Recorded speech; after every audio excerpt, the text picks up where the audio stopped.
Mládežníci z Tatranského seniorátu sa stretli v Spišskej Novej Vsi na akcii s názvom Talent Fest. Novinkou pre mládežníkov Evanjelickej cirkvi je akcia, kde môže každý prejaviť svoj talent. Cieľom stretnutia nebolo len odprezentovať svoj talent, ale aj zjednotiť sa v hlavnej téme, čo by urobil Ježiš. V Spišskej Novej Vsi sa Talent Fest uskutočnil po prvýkrát minulý rok.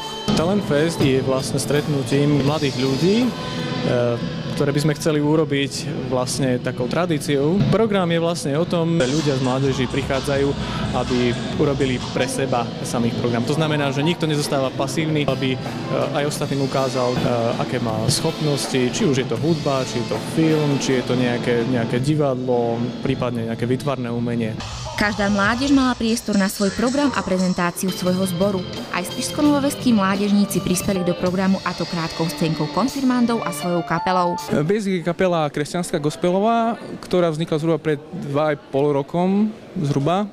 No a ide vlastne o kapelu, ktorá sa snaží nejakým spôsobom povedať ľuďom o Bohu alebo o tých hodnotách, ktoré to kresťanstvo reprezentuje a ktoré chceme, aby si ľudia osvojili a ich tak nesli ďalej, aby bol ten svet trošku lepší. Mladých ľudí sme sa opýtali, čo si myslia, že talent je. Talent je to vlastne dar od Boha, ktorý môžeme využiť preňho a môžeme ho ukázať aj druhým. Talent je dar od Boha.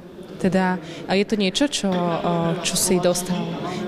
Samozrejme, že talent môžeš rozvíjať, lebo na niektoré prídeš až niekedy neskôr, ani o nich nevieš, ale myslím si, že je to dar, ktorý ti dáva Pán. Talent podľa mňa, keďže som aj učiteľka, tak je to určitý druh tých špecifických schopností. To znamená, že každý jedinec si myslím, že má talent na niečo iné. A tu nás sú tí talentovaní ľudia. Myslím si, že každý z nás máme kopec talentov. Jedná sa len o to, že či vieme ten svoj talent v príhodnej chvíli využiť na to, do čoho nás Boh povoláva. V mládeži je veľa dobrého a pozitívneho, len jej treba dať priestor, aby sa mohla rozvíjať.